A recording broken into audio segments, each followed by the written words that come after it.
فرزند زہرا یہ حالات برے ہیں۔ کاشانۂ بصیرت ایک ایسا مکمل یوٹیوب چینل جس پر محروم بصارت کے لیے بالخصوص اور تمام افراد کے لیے بالعموم سینکڑوں کی تعداد میں اسلامی کتب دستیاب ہیں۔ لہذا گزارش ہے کہ آپ اپنی ذمہ داری نبھاتے ہوئے کاشانۂ بصیرت کو سبسکرائب کرنے کے ساتھ ساتھ بیل آئیکن کو پریس کیجیے تاکہ آپ علم کے حصول کے ساتھ ساتھ مذہب اہل بیت کی اشاعت میں بھی اہم کردار ادا کرتے رہیں۔ کاشانۂ بصیرت، کاشانۂ بصیرت، کاشانۂ بصیرت۔ فرزند زہرا یہ حالات برے ہیں۔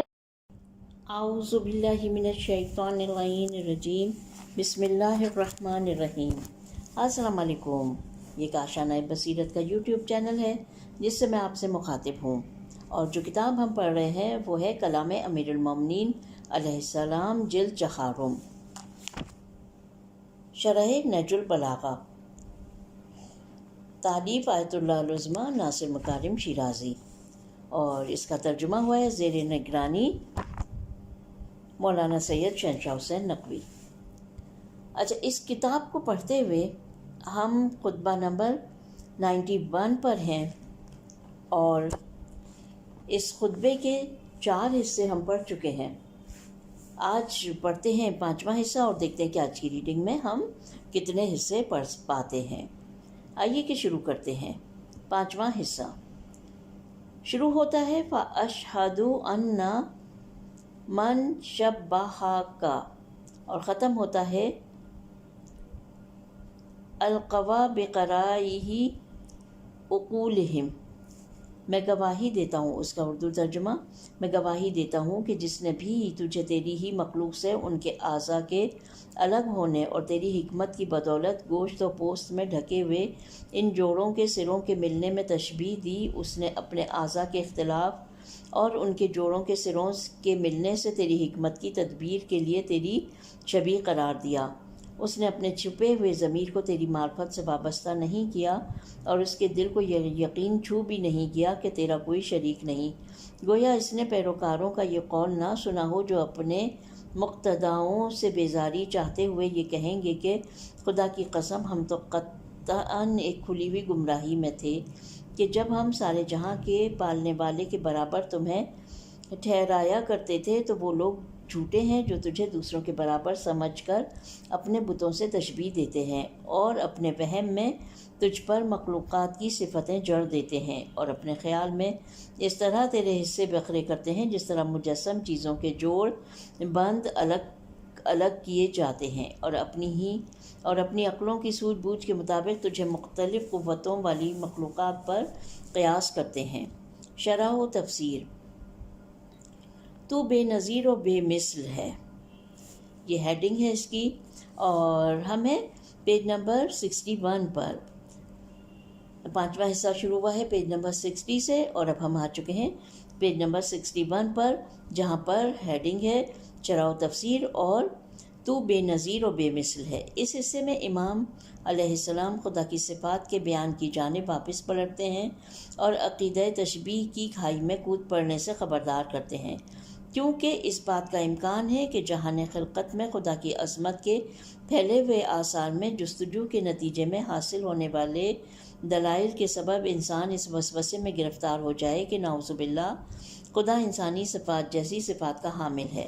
اور اس طرح انسان خدا کی جسمیت کو قبول کرنے کی غلطی کر بیٹھے۔ اس لیے امام بارگاہ الہی میں اس طرح عرض کرتے ہیں فَأَشْهَدُ أَنَّ، اس طرح یہ عبارت شروع ہو رہی ہے اور ختم ہو رہی ہے بِرَبِّ العالمین، اور اس کا ترجمہ ہے خداوندہ میں گواہی دیتا ہوں کہ جس کسی نے تجھے مخلوقات سے تشبیہ دی اور تیرے لیے ان جیسے مختلف اعضاء اور ایک دوسرے سے پیوستہ جوڑ جو کہ تیری حکمت کے تحت گوشت و پوست میں ڈھکے ہوئے ہوتے ہیں قرار دیے، وہ ہرگز اپنے ضمیر کی گہرائیوں سے تجھے شناخت نہیں کر سکا، اور تیرے بے مثل و بے نظیر ہونے کا یقین اس کی رگ و پے میں نہیں سمایا ہے۔ گویا اس نے ان پیروکاروں کی گفتگو نہیں سنی ہے جو اپنے گمراہ مقتداؤں سے روز قیامت بیزاری کا اظہار کر رہے ہوں گے۔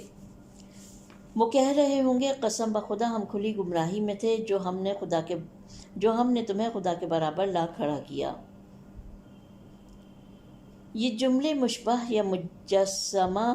کے گروہ اور ان کے شرک و کفر کی جانب ایک واضح اشارہ ہے جو کہ خدا کے لیے جسم اور اعضائے پیکر جیسے ہاتھ، پاؤں، آنکھ اور کان کے قائل ہیں، اور جو تشبیہ کی اس وادی میں بھٹک جانے کی وجہ سے پروردگار کی پاک ذات کو ایک ضعیف، ناتواں اور فانی مخلوق کی حد تک نیچے لے آئے ہیں کہ جسے قرآن مجید نے اس آیہ مبارکہ میں جو امام علیہ السلام کے کلام کے ضمن میں بیان ہوئی ہے ضلال مبین سے تعبیر کیا ہے۔ اور من شبہک بتبابن اعضائی خلقک کا جملہ اس جانب اشارہ ہے کہ جو جسم رکھتا ہے اس کا جسم مختلف اعضاء کا مرکب ہوتا ہے جن میں سے ہر ایک کا اپنا مخصوص کام ہوتا ہے، اور وہ تلاہم حقاقی مفاصلہم کا جملہ مختلف اعضاء بدن کے درمیان پائے جانے والے جوڑوں کی جانب اشارہ ہے۔ اس بنا پر بدن کے اعضاء ایک دوسرے سے جدا بھی ہیں اور ایک دوسرے سے جڑے ہوئے بھی ہیں۔ یہ خداوند تعالیٰ کی اپنی مخلوقات کی خلقت میں ایک حکمت کے تحت ہے، کیونکہ اگر وہ مختلف اعضاء کے حامل نہ ہوتے تو ان کی کارکردگی محدود ہو جاتی، اور اگر یہ ایک دوسرے سے جڑے ہوئے نہ ہوں تو ایک دوسرے کا ساتھ نہیں دے پائیں گے۔ ویسے خداوند منان نے اپنی حکمت کے تحت ان اعضاء کو گوشت کی تہوں میں پوشیدہ کر دیا ہے تاکہ حادثات پیش آنے کی صورت میں وہ چوٹ سے محفوظ رہیں، اور اس کا تصور سوائے عالم مخلوقات کے کہیں بھی نہیں کیا جا سکتا، جبکہ خداوند عالم اعضاء و اجزاء اور جسم کا محتاج نہیں ہے۔ امام فرماتے ہیں اس طرح کے نادان لوگ تین مخالفتوں میں پھنسے ہوئے ہیں۔ پہلی یہ کہ خداوند عالم کو صحیح طریقے سے شناخت نہیں کر پائے، دوسری یہ کہ اس کی وحدانیت کے قائل نہیں ہوئے، تیسری یہ کہ قرآن مجید کی صریح آیات کو غور سے نہیں سنا اور اس آسمانی کتاب کی تعلیمات سے رخ موڑ لیا، اور اسی وجہ سے کھلی گمراہی میں گرفتار ہیں۔ لیکن روز قیامت جب تمام حجابات ہٹ جائیں گے اور حقیقت روز روشن کی طرح عیاں ہو جائے گی تو یہ افراد بہت جلد اپنی خطاؤں پر نادم ہوں گے، اور گمراہ رہنما اور ان کے پیروکار ایک دوسرے سے لا تعلقی کا اظہار کریں گے۔ ان کے چہروں سے ندامت اور پشیمانی ظاہر ہوگی، لیکن اس کا کوئی فائدہ نہیں ہوگا کیونکہ وقت ان کے ہاتھ سے نکل چکا ہوگا۔ یہ وہی چیز ہے جس کی جانب خطبے کے مذکورہ حصے میں واضح طور پر اشارہ کیا گیا ہے۔ قابل توجہ امر یہ ہے کہ گزشتہ حصوں میں امام کا روئے سخن انسانوں کی جانب تھا، لیکن اس حصے میں روئے سخن پروردگار عالم کی جانب کر لیا ہے تاکہ موضوع کی اہمیت بتلائیں، کیونکہ مخاطب جتنا بلند مرتبہ ہو گفتگو اتنی ہی سنجیدہ ہونی چاہیے۔ اس کے بعد سخن کو جاری رکھتے ہوئے امام گمراہوں کے دوسرے گروہ یعنی مشرکین اور بت پرستوں جن کا شمار مشبہہ کے گروہ میں شمار ہوتا ہے کی جانب اشارہ کرتے ہوئے فرماتے ہیں، ترجمہ: وہ لوگ جھوٹے ہیں جو تجھے دوسروں کے برابر سمجھ کر اپنے بتوں سے تشبیہ دیتے ہیں اور اپنے وہم میں تجھ پر مخلوقات کی زیب و زینت جڑ دیتے ہیں، اور اپنے خیال میں اس طرح تیرے حصے بکرے کرتے ہیں جس طرح مجسم چیزوں کے جوڑ بند الگ الگ کیے جاتے ہیں، اور اپنی عقلوں کی سوجھ بوجھ کے مطابق تجھے مختلف قوتوں والی مخلوقات پر قیاس کرتے ہیں۔ امام ان محکم اور قطعی جملوں میں جو کہ 4 حصوں پر مشتمل ہیں ہر قسم کے شرک اور تشبیہ کی نفی کرتے ہیں اور لوگوں کو شرک کی وادی میں محصور ہو جانے کے خطرے سے خبردار کرتے ہوئے توحید اور شرک کی حدود کا تعین کرتے ہیں۔ پہلے جملے میں مولا خداوند متعال کی بتوں سے تشبیہ کی نفی فرماتے ہیں، دوسرے جملے میں رب العزت کے لیے مخلوقات جیسی زیب و زینت و آرائش کے تصور کو باطل قرار دیتے ہیں، جیسا کہ بعض کم عقل اور نادان افراد خداوند متعال کے بارے میں تصور رکھتے ہیں کہ وہ ایک حسین، خوبرو اور گھنگھریالے بالوں والا نوجوان ہے۔ تیسرے جملے میں باری تعالیٰ کے اجزاء و اعضاء جیسے ہاتھ، پیر وغیرہ کی نفی فرماتے ہیں۔ چوتھے جملے میں امام علیہ السلام ذات واجب کے بارے میں مخلوقات جیسی مختلف قوتوں جیسے بینائی، سماعت اور سننے کی قوت کے اعتقاد کو بے بنیاد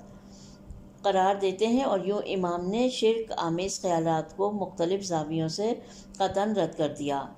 نقطہ: مجسمہ کون ہے؟ مجسمہ سین کے نیچے کسرہ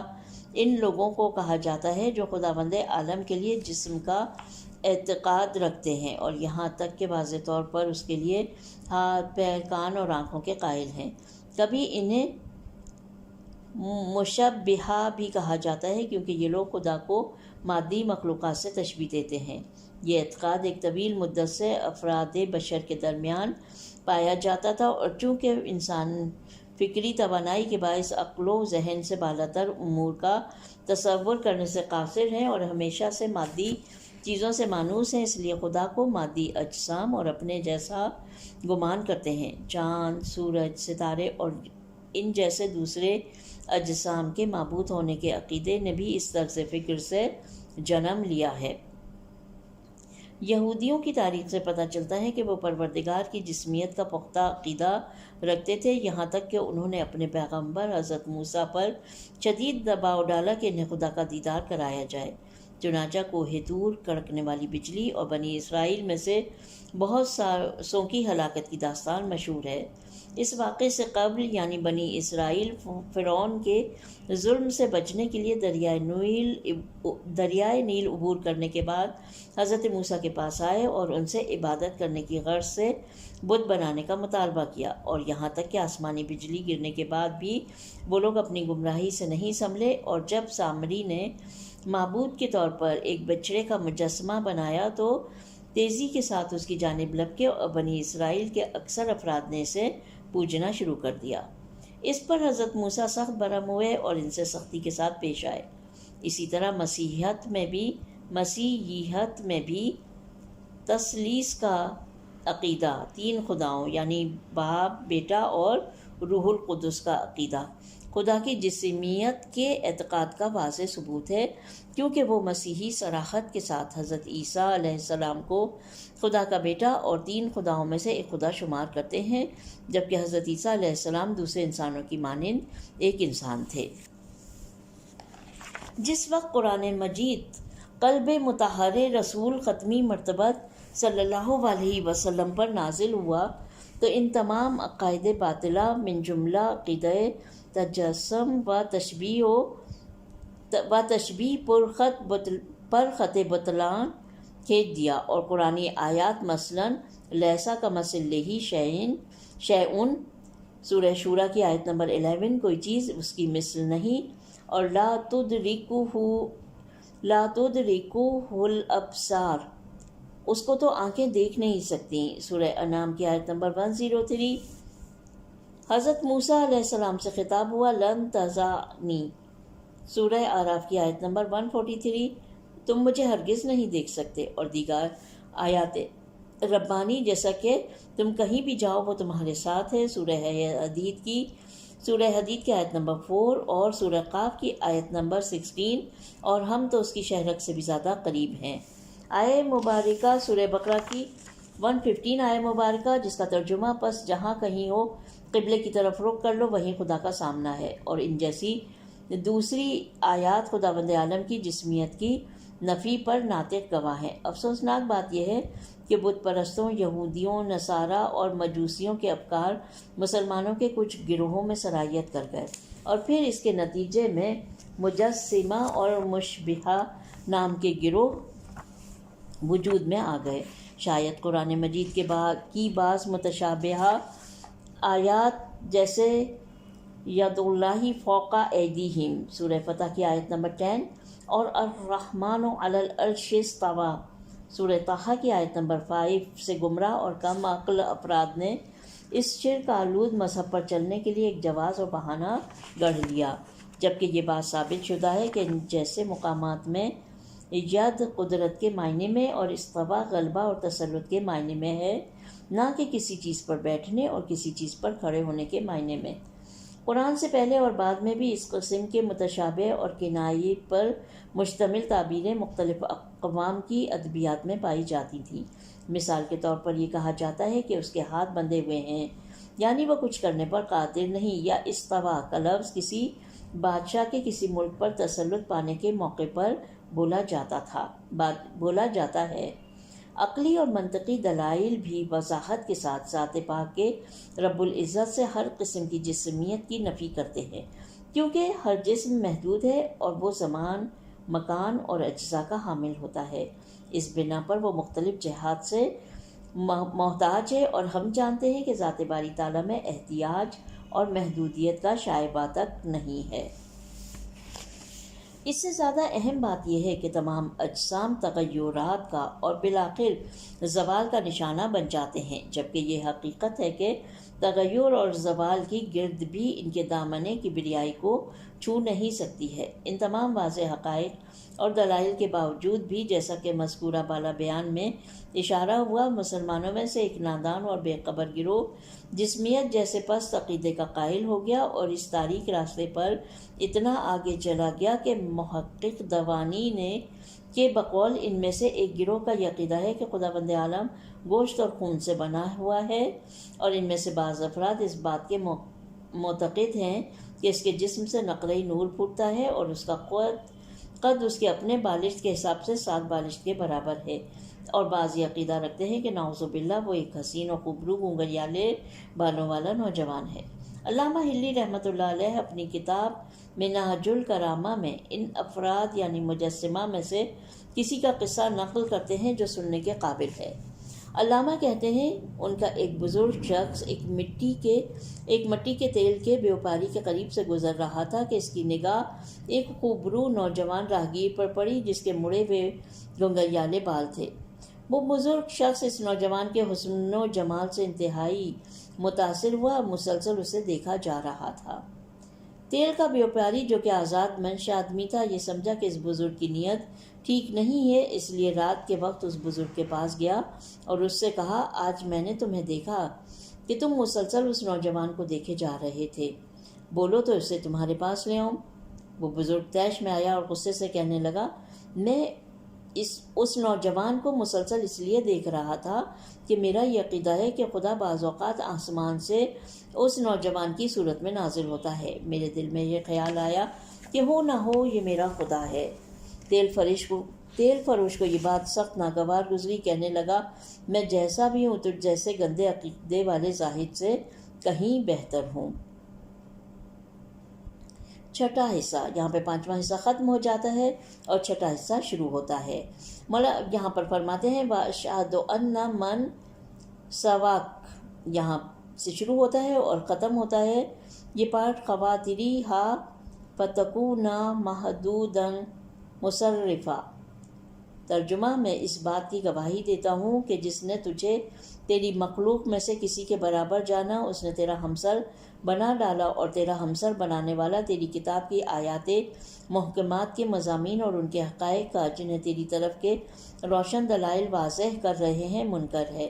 تو وہ اللہ ہے کہ عقلوں کی حد میں گھر کر نہیں سکتا کہ ان کی سوچ بچار کی زد میں آ کر کیفیات کو قبول کر لے، اور نہ ان کے غور و فکر کی جولانیوں میں سما سکتا ہے کہ تو محدود ہو کر ان کے فکری تصرفات کا پابند بن جائے۔ شرح و تفسیر۔ عقل کی وسعت سے بالاتر، امام اس حصے میں ایک مرتبہ پھر مشرکین اور اہل تشبیہ کے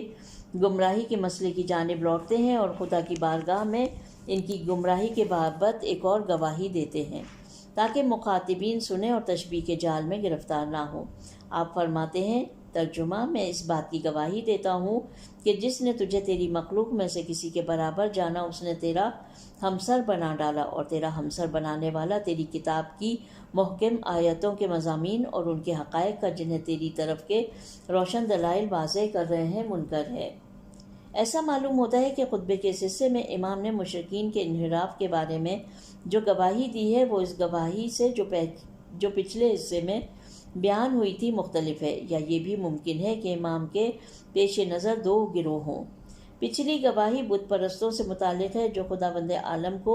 بتوں سے تشبیہ دیتے تھے اور بتوں کو مقام ربوبیت سے نوازتے تھے، یعنی ان سے اپنی حاجات طلب کیا کرتے تھے اور اسی بنا پر ان کی پرستش کیا کرتے تھے۔ لیکن جو گواہی خطبے کے اس حصے میں بیان ہوئی ہے اس میں وہ افراد مد نظر ہیں جو خدا کے لیے تمام جہتوں سے مثل و نظیر کے قائل ہیں، جیسے کہ وثنیین، وہ خداؤں کے پجاری جو خدائے خیر اور خدائے شر کے معتقد تھے، اور مسیحی جو تثلیث یعنی تین خداؤں کے قائل ہیں اور انہیں باپ، بیٹا اور روح القدس کا نام دیتے ہیں۔ امام انہیں آیات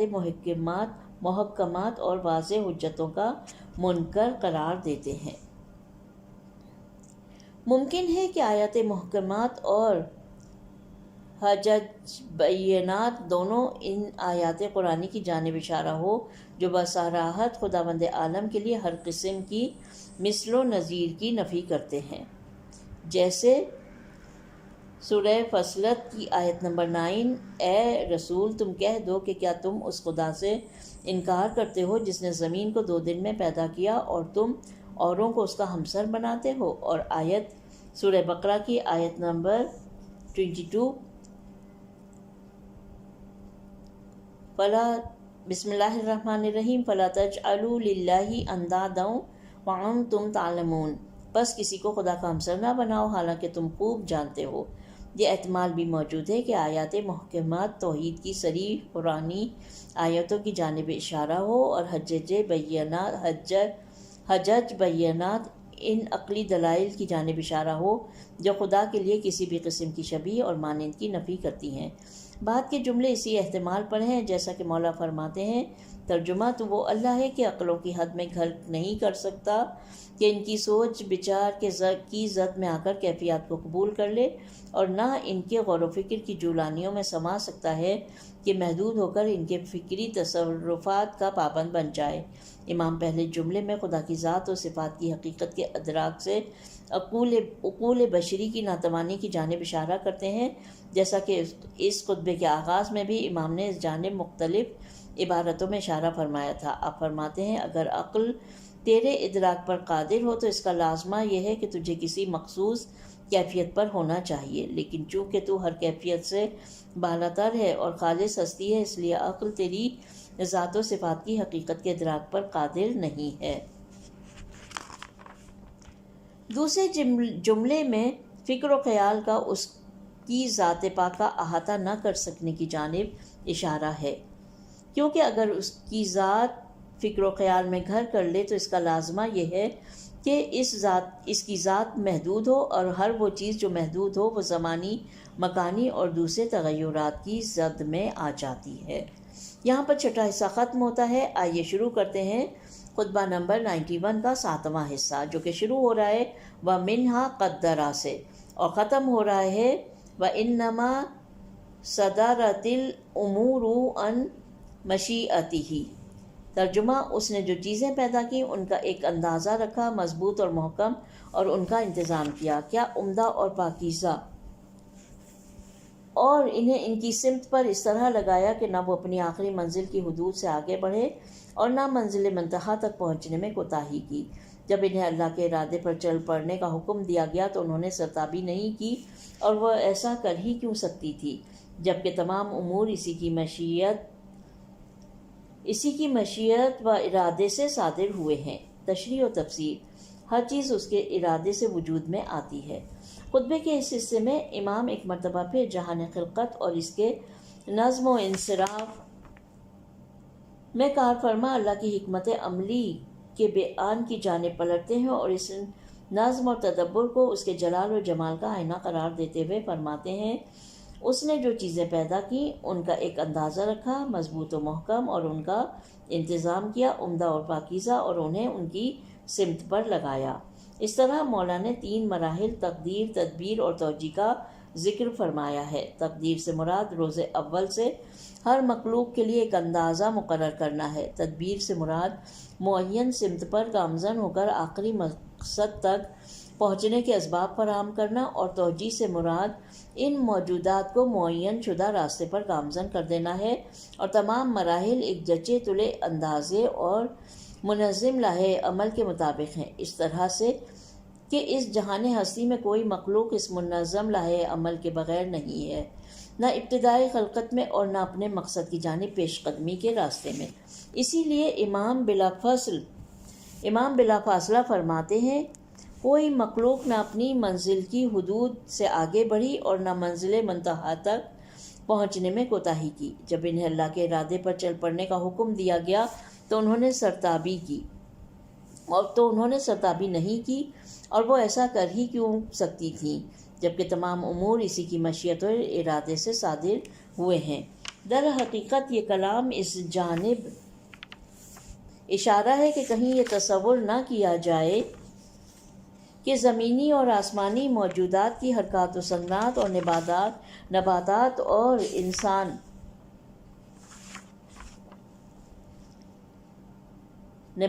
انسان اور حیوانات اور ستاروں کا وجود کے مراحل کو طے کرنا کسی قاعدہ و قانون کے تحت نہیں ہے۔ تمام مخلوقات اپنی تمام تر حرکات و سکنات میں اس کے حکم کے تابع ہیں، اور جو پہلے سے طے شدہ لائحہ عمل پر عمل پیرا ہے اور اس سے قطعاً سرتابی نہیں کرتی ہیں۔ اس طرح سے یہ جہان جچے تلے نظام حرکات و سکنات اور لائحہ عمل کی عملداری کا ایک مجموعہ ہے۔ قرآنی آیات میں بھی ان 3 مراحل و مراتب کی جانب اشارہ ہوا ہے۔ چنانچہ سورہ یاسین کی آیات 38 تا 40 میں ارشاد ہوتا ہے، بسم اللہ الرحمن الرحیم، والشمس تجری لمستقر لها ذلك تقدیر العزیز العلیم، والقمر قدرناه منازل حتى عاد كالعرجون القدیم، لا الشمس ينبغي لها أن تدرك القمر والليل سابق النهار وكل في فلك يسبحون۔ ترجمہ، اور ایک نشانی آفتاب ہے جو اپنے ایک ٹھکانے پر چل رہا ہے، یہ سب سے غالب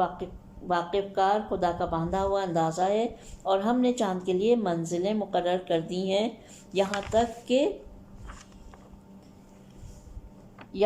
کہ ہر کے آخر ماہ میں کھجور کی پرانی ٹہنی کا سا پتلا ٹیڑھا ہو جاتا ہے۔ نہ تو آفتاب ہی سے یہ بن پڑتا ہے کہ وہ ماہتاب کو جالے، اور نہ ہی رات ہی دن سے آگے بڑھ سکتی ہے۔ چاند، سورج، ستارے ہر ایک اپنے اپنے آسمان مدار میں چکر لگا رہے ہیں۔ کلام مجید میں ایسی دیگر آیات بکثرت ہیں جو اس حقیقت کی جانب اشارہ کرتی ہیں۔ اس مقام پر 2 نقطوں پر توجہ دینا ضروری ہے۔ پہلا یہ کہ جو کچھ مندرجہ بالا جملوں میں مخلوقات عالم کی خدا کے امر اور فرمان کی پیروی کے بارے میں بیان ہوا، وہ سب اللہ کے تکوینی اوامر کی جانب اشارہ ہے، یا بالفاظ دیگر ان قوانین کی جانب اشارہ ہے جو خدا نے جہان ہستی کے لیے مقرر کیے ہیں اور تمام موجودات کو اس کے حصار میں اس طرح رکھا ہے کہ کسی کے لیے بھی ان قوانین سے سرتابی ممکن نہیں ہے۔ دوسرا نقطہ یہ ہے کہ اس کا ہرگز یہ مطلب نہیں ہے کہ انسان اپنے اعمال و افعال میں مجبور محض ہے، کیونکہ خدا نے اختیار اور آزادی ارادہ کی صفت کو انسان کے حق میں عالم ہستی کے قوانین میں سے ایک قانون قرار دیا ہے، اور کوئی بھی انسان اس صفت کو اپنی ذات سے جدا نہیں کر سکتا ہے۔ بالفاظ دیگر آزادی و اختیار بھی خدا کے تابع فرمان ہے۔ یہاں پر 7واں حصہ ختم ہو جاتا ہے، اور یہیں پر آج کی اپنی ریڈنگ کو ہم ختم کرتے ہیں، اس دعا کے ساتھ کہ پروردگار عالم یقیناً ہماری اس کوشش کو اپنی بارگاہ میں قبول فرمائے گا۔ ربنا تقبل منا انک انت السمیع العلیم۔ اپنا بہت خیال رکھیں، انشاءاللہ جلد ہی ہم اگلے حصے کے ساتھ آپ کے سامنے حاضر ہوں گے۔ خدا حافظ۔